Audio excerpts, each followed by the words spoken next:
자, 시작하겠습니다.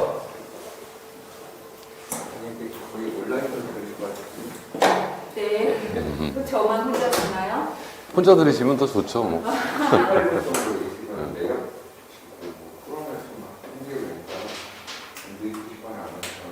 그래요. 자, 시작하겠습니다. 안녕하세요. 네, 저는 대치동에서 입시만 전문으로 하는 패스플러스 융합입시연구센터를 운영하고 있는 이현국이라고 합니다. 네, 오늘은 짧은 시간 내에 이제 진행을 하기 위해서 몇 가지 포인트만 좀 집어서 설명을 좀 드리려고 합니다. 문이과가 통합된 이후 처음으로 실시하는 수능이 이제 지난 18일날 치러졌죠. 그래서 문이과 통합에 의해서 영향을 받을 수 있는 교과 과목인 가장 큰 수학 과목이 점수가 어떻게 등급 간 인원이 변동되어졌는지, 그 다음에 이제 두 번째가 선택 과목에 대한 유불리가 어떻게 적용되어질지, 그 다음에 세 번째가 이제 고등학교 3학년이 되니까 2023학년도를 이제 문전에 두고 있는 학생들을 대상으로 하니까 마무리로 수시를 준비하는 학생들은 생활기록부, 학교 생활기록부를 어떻게 정리를 하는 게 효율적인지 이 세 가지 파트만 갖고 좀 설명을 드리도록 하겠습니다. 방금 말씀드린 대로 문이과 통합으로 인한 수학 성적의 변화 추이를 한번 좀 검토를 해보겠고요. 두 번째로 국어 선택 과목에 대한 유불리가 어떻게 적용되어질지를 한번 검토를 해보겠습니다. 그 다음에 세 번째가 차별화된 학생부를 어떻게 만들면, 마무리 지으면 좀 더 효율적으로 평가되어질지, 그래서 이 세 가지 차트를 갖고 설명을 좀 드리도록 하겠습니다. 먼저 문이과 통합으로 인한 수학 성적을 좀 분석을 해보겠습니다. 여러 가지 수치가 많이 등장을 하는데, 수치를 사실 뭐 이렇게 해서 어떻게 적용되어지고 보정점수는 어떻게 계산해서 어떻게 한다라고 설명을 드리면 사실 복잡해서 이해하시기가 쉽지 않아요. 그래서 오늘은 학부모님들이 직관적으로 느끼실 수 있도록 하기 위해서 금년도에 실시됐던 9월 모의평가와 그 다음에 전년도 수능 성적을 놓고서 같은 100분위에 같은 등급에서 인원이 어떻게 바뀌어갔는지, 변화했는지를 보시면 아마 직관적으로 좀 느끼실 수 있을 것 같아서 자료를 좀 준비해 봤습니다. 먼저, 금년에 치러졌던 3월 모의고사와 4월 모의고사, 그 다음에 6월 평가원 모의고사를 갖고서 문과 학생들과 이과 학생들의 등급 간 비율이 어떻게 변했는지를 좀 확인을 하겠습니다. 전년도까지는 수학에서 가형과 나형, 그래가지고 이과는 이과 학생들끼리, 문과는 문과 학생들이 성적을 냈으니까 등급 간 인원에 대한 문과, 이과가 같이 보지 않는 관계로 등급 간 인원에 대한 문과와 이과 학생들의 비율이 의미가 없었는데, 올해부터는 이제 문과 학생들과 이과 학생들이 통합해서 본단 말입니다. 그래서 1등급, 상위 등급에서의 학생들, 즉 다시 말해서 문과 학생들과 이과 학생들이 어느 정도의 비율을 차지했는지를 좀 살펴봤습니다. 계산을 해보니까 편의상 문과 학생, 이과 학생을 따로 지난해처럼 가형과 나형을 선택하지 않기 때문에 편의상 선택 과목을 확률과 통계를 선택한 학생, 그 다음에 미적분과 기하를 선택한 학생들을 문이과로 좀 나누어서 구분해서 봤습니다. 물론 이과 학생이지만 확률과 통계를 선택한 학생들도 있습니다. 반대로 문과 학생이지만 미적분과 기하를 선택한 학생들도 일부 있어요. 그런데 그렇게 숫자가 많지 않아서 추정이 불가능해서 그냥 편의상 확률과 통계를 선택한 학생들을 문과 학생이라고 통칭을 하겠고, 미적분과 기하를 선택한 학생을 이과 학생이라고 통칭을 해놓고 계산을 해봤습니다.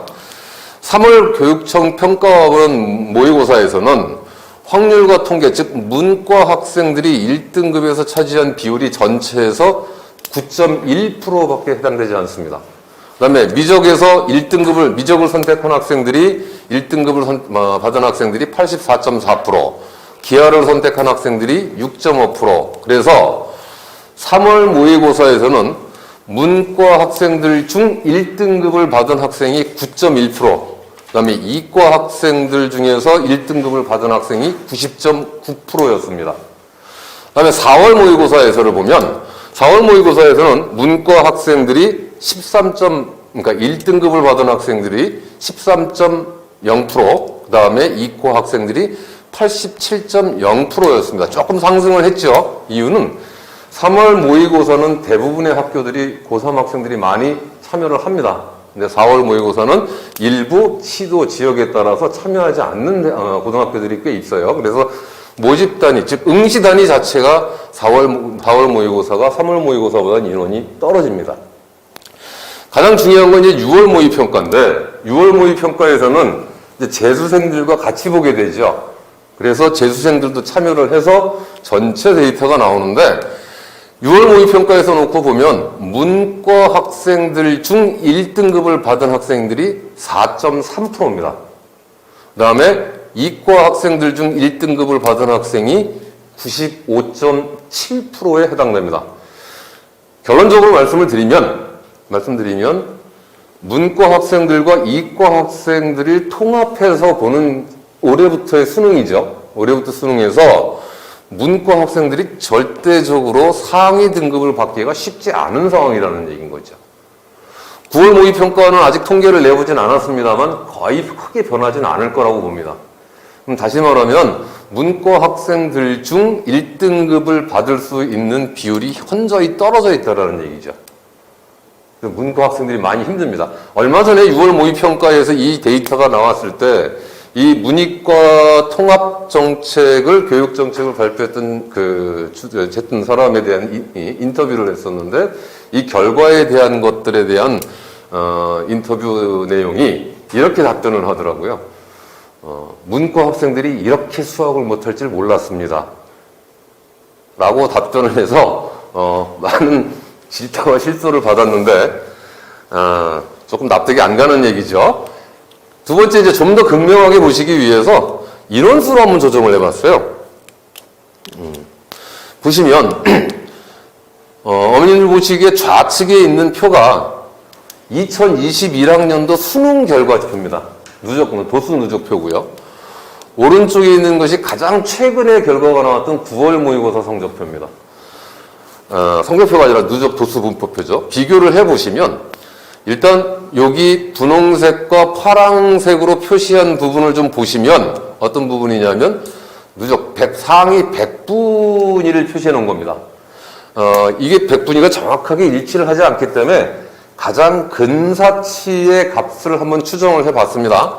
추정을 해봤더니 전년도 수능 성적에서 이건 가형 기준 했던 겁니다. 이과를 기준으로 했던 거예요. 99.172%에 해당되는 학생들이 인원수가 1154명이었습니다. 99.172%에 해당하는 학생들이 인원수가 1154명이었는데 금년도 9월 모의고사 성적 분포를 보면 99.164%가 가장 근사해서 이 근사한 100분위에서 누적 인원을 확인해 봤더니 3,300명이에요. 그러니까 결과적으로 2배 이상이 늘었다라는 얘기인 거죠. 실질적으로 이 2배 이상이 늘은 이유는 문과 학생들이 아까 보셨던 대로 아무래도 이과 학생들보다는 수학에서 열세이기 때문에 모집단 자체의 도수는 커지면서 이게 밑으로 깔려 올려가면서 이과 학생들을 밀어 올린 효과를 낸 거죠. 이제 밑에 89.583%를 가장 유사한 100분위를 9월 모의고사 성적표에서 찾아보니까 89.696%가 있어서 가장 근사치여서 인원수를 한번 확인해 보면 전년도 수능에서는 이과입니다. 가형입니다. 14,524명이 89.583%에 해당되는데 금년 9월 모의고사, 즉 문이과 통합해서 본 시험에서는 89.696%에 해당하는 학생들이 46,698명이었습니다. 역시 마찬가지 2배가 훨씬 넘죠. 2배 이상 거의 3배 가까이 거의 3배 가까이 인원수가 증가한 것을 보실 수가 있습니다. 실제로 아까 보신 대로 6월 모의평가를 기준으로 해서 문과 학생이 1등급을 차지한 비율이 4.3%니까 물론 등급 간 인원 변화가 있겠습니다만 그냥 일률적으로 변화했다라고 가정을 하고서 추정을 해보면 실질적인 순수 이과 인원만 따져봐도 99.164%의 인원이 3,158명, 그러니까 전년도 수능에 비해서 거의 2배 이상 늘었다라는 거 확인하실 수 있고요. 역시 마찬가지 89.696%에서 확인을 해보면 순수 이과 애들이 38,948명이니까 거의 3배 가까이 늘었다라는 걸 시각적으로 확인을 하실 수가 있죠. 여기서 나타냈던 노란색 선은 그럼 뭐냐면 1등급 컷입니다. 1등급 컷 점수예요. 그래서 표점을 보시면 작년도 수능 성적표에서 전년도 수능에서 1등급 컷에 해당되는 표준 점수가 130점이었습니다. 그럼 130점에 해당하는 누적 인원이 7,066명이었고요. 9월 모의평가에서 보면 표준 점수 133에서 1등급 컷이 형성됐고 그때 누적 인원이 16,334명이니까 2배보다 조금 더 늘다는 게 확인되어지죠.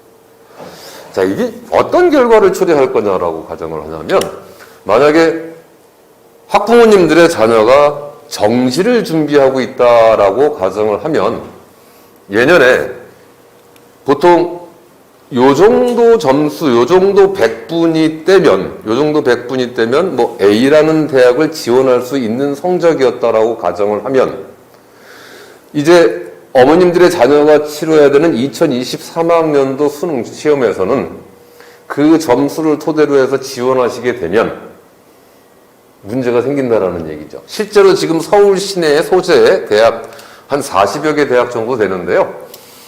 정시로 모집하는 2023학년도의 정시 모집 인원 다 해서 33,701명입니다. 33,000. 물론 수학만 가지고 뽑는 건 아니니까 국어와 수학과 그 다음에 탐구 과목을 주로 합산을 해서 뽑으니까 다른 과목의 변화 추이도 물론 생각을 하셔야 되겠습니다만 실제적으로 이과를 중심으로 한다면 모든 상위권 대학들이 수학과 과탐 반영 비율이 높습니다. 예를 들어서 성대 같은 경우에는 수학과 과탐 반영 비율이 합쳐서 두 과목이 75%예요. 그러면 수학이라는 과목이 차지하는 비중은 당연히 높을 수밖에 없죠. 당연히 높을 수밖에 없습니다. 또 하나 우리 자녀가 문과생이다라는 경우는 그럼 이거는 이과에 해당되는 거니까 문과는 상관이 없지 않겠느냐. 어차피 문과 학생들은 문과로 지원을 할 거고 이과 학생들은 이과로 지원을 할 거니까 상관이 없지 않느냐라고 생각하시기 쉽습니다만 제 생각에는 조금 다르게 생각합니다. 일부 수학 과목과 이과 과목들 저희 나라에 있는 모든 대학들이 대부분은 이과에서 문과로 교차 지원을 하는 것은 거의 허용을 합니다. 그런데 문과에서 이과로 교차 지원을 하는 경우는 일부 대학을 제외하고는 장애 요소들이 많아요. 그럼 만약에 이과를 지원을 했는데 뭐 수학을 잘해서 수학이 재밌어서 또는 통계학이 재밌어서 이런 쪽으로 이과를 지원했는데 원하는 성적대와 원하는 학교가 나오지 않는다고 하면 예를 들어서 뭐 수학이 필요한 경제학과라든가 이런 쪽으로 교차 지원들이 발생할 수가 있죠. 그렇게 되면 상대적으로 문과 학생들이 손해를 볼 수도 있습니다. 그래서 만약에 내 자녀가 문과를 준비하고 있는 학생이라고 하면 수학에 많은 시간을 좀 투자를 하셔야 될 걸로 예상되어집니다. 그래서 전체적으로 놓고 보면 지금 보신 것처럼 수학이라는 과목의 문, 이과 통합으로 인해서 변화되어지는 등급별 인원에 대한 변화 추이를 좀 자세히 좀 보시고 쉽게 말해서 등급 간 인원이 2배씩 상승했다고 생각하시면 됩니다. 자, 이제 두 번째로는 수학 선택 과목별 점수 차이를 좀 보도록 하겠습니다. 확통을 선택했을 경우와 기하를 선택했을 경우와 미적분을 선택했을 경우, 여기 나와 있는 이 숫자들은 표준 점수 최고점입니다. 만점을 기준으로 한 거예요. 만점을 기준으로 한 최고 점수를 말하는 겁니다. 3월 모의고사와 4월, 6월, 7월 모의고사를 비교해 보면 같은 점수를 받고도 미적을 선택한 학생의 최고 점수는 157점입니다.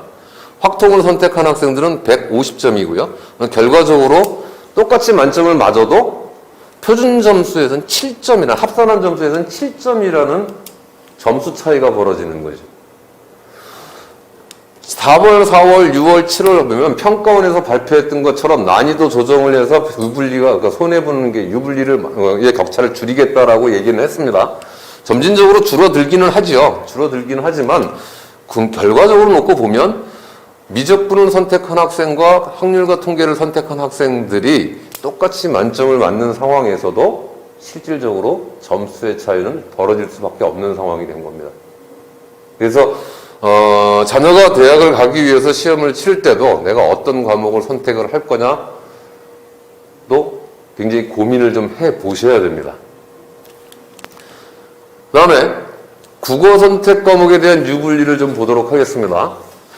국어 선택 과목의 유능을 보면 국어 과목은 어차피 문이과 통합의 개념이 아니기 때문에 예년에도 쭉 했기 때문에 어떤 등급 간 인원의 변화 차이는 일어나지는 않습니다만 어떤 선택 과목을 선택하느냐에 따라서 역시 마찬가지 좀 전에 수학에서 보셨던 것처럼 점수 차이의 유불리는 발생을 합니다. 일반적으로 언어와 매체, 화법과 작문 둘 중에 하나를 선택하게 돼 있는데 일반적으로 알고 계시다시피 언어와 매체가 화법과 작문보다는 어렵다라고들 일반적으로 알고 계시고요. 그래서 역시 마찬가지 수학과 똑같은 방법으로 평가를 해보면 역시 마찬가지 각 영역별 만점을 기준으로 한 겁니다. 똑같이 두 학생이 만점을 맞았다라는 가정하에 놓고 보면 언어와 매체를 선택한 학생이 3월 모의고사의 만점은 142점이었고요. 그 다음에 화법과 작문을 선택한 학생의 만점은 139점이었습니다. 즉 다시 말해서 언어와 매체를 선택한 학생이 화법과 작문을 선택한 학생에서 원점수 똑같이 맞더라도 표준 점수로 환산을 하면 3점이 더 높다라는 결론인 거죠. 4월 모의고사, 6월 모의고사, 7월 모의고사를 전체적으로 쭉 놓고 보면 평균 한 4점 정도, 4, 5점 정도의 편차가 벌어집니다. 물론 언어 매체가 화법과 작문보다는 공부하기가 좀 어렵다라는 평이 이제 중론이긴 합니다만 그건 개인적인 성향 차이라고 저는 보는 거고요. 일반적으로 언어와 매체, 화법과 작문에 대해서는 언어와 매체 같은 경우에는 범위, 즉 다시 말해서 공부 범위는 좀 더 좁습니다. 근데 이제 깊지요. 그리고 화법과 작문은 공부해야 될 범위는 더 넓습니다. 대신에 깊이는 좀 더 낮지요. 좀 더 집중해서 공부를 할 수 있다 그러면 똑같은 점수, 원점수를 맞은 상황에서도 어차피 대학은 원점수를 반영해서 뽑는 게 아니라 표준 점수의 합산으로 뽑기 때문에 똑같은 원점수를 맞았다고 하더라도 지금 보시는 것과 같이 표점이 높은 과목을 선택하시는 것이 대학 진학하기에는 훨씬 이로운 상황입니다. 자, 보시면 이제 시각적으로 좀 더 이해하시기 쉽게 하기 위해서 6월 교육청 모의고사를 기준으로 해서 봤어요.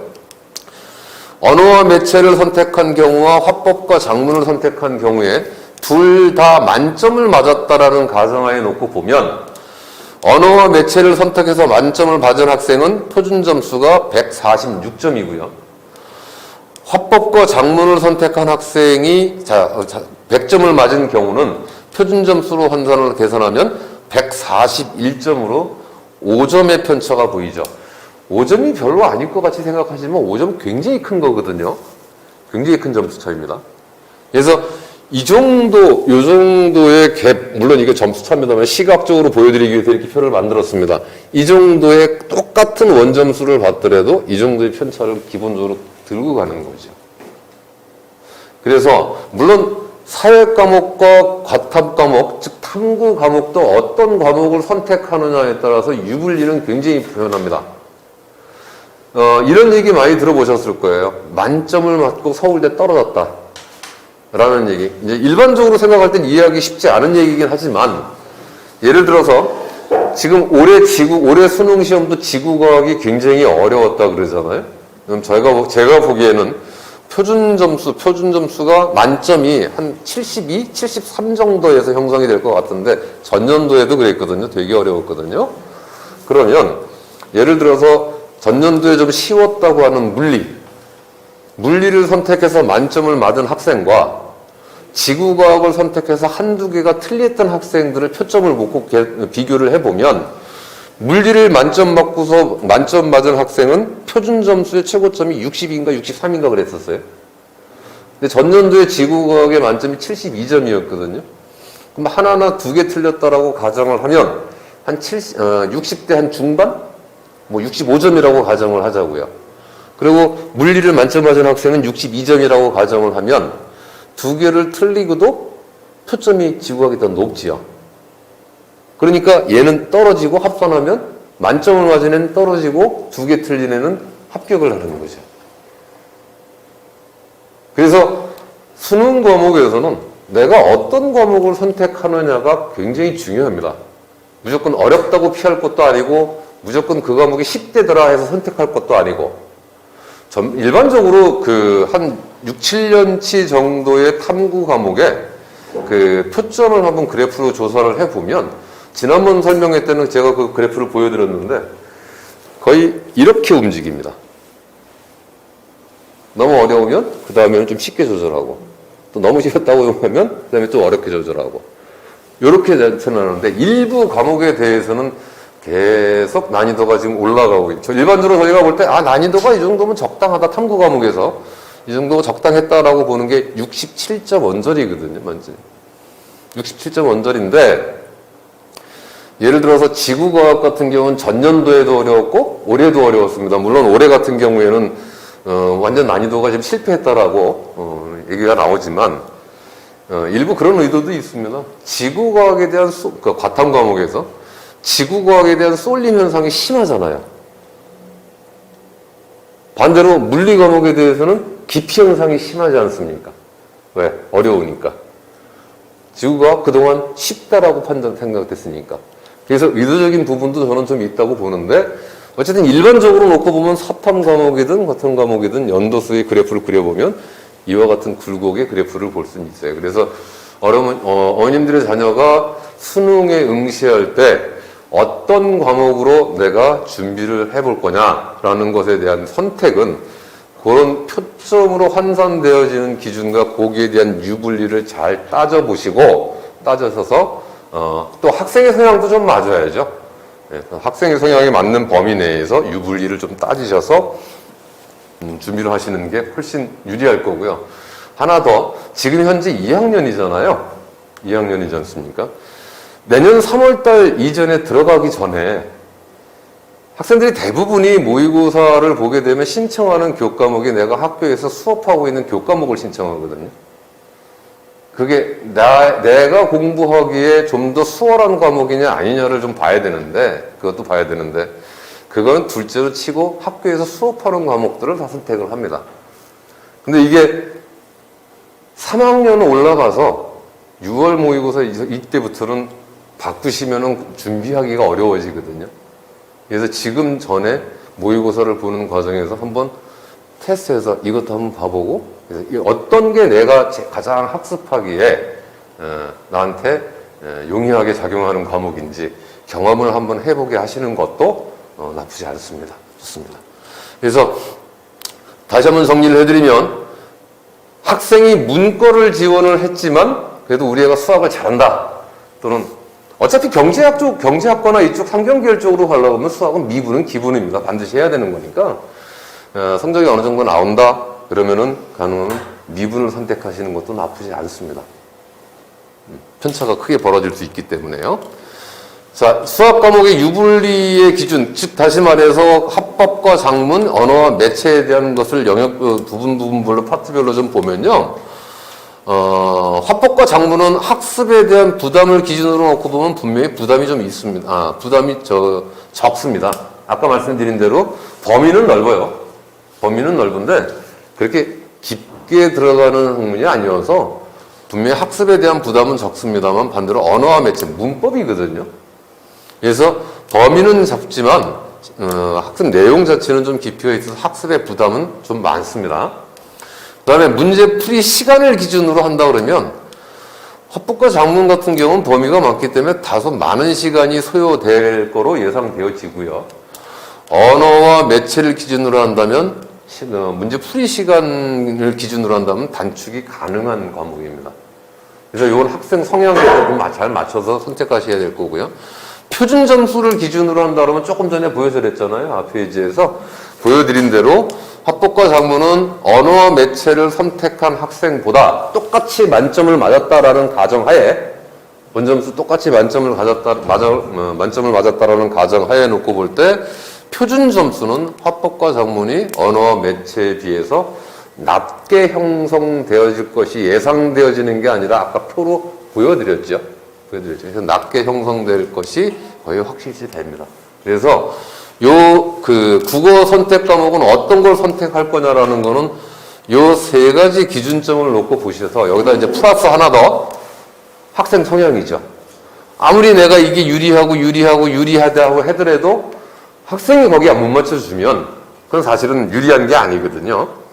그래서 학생의 학습 성향을 여기다 하나만 더 고려를 하셔서 선택을 하시는 게 아마 현명하신 선택이 될 거라고 생각을 합니다.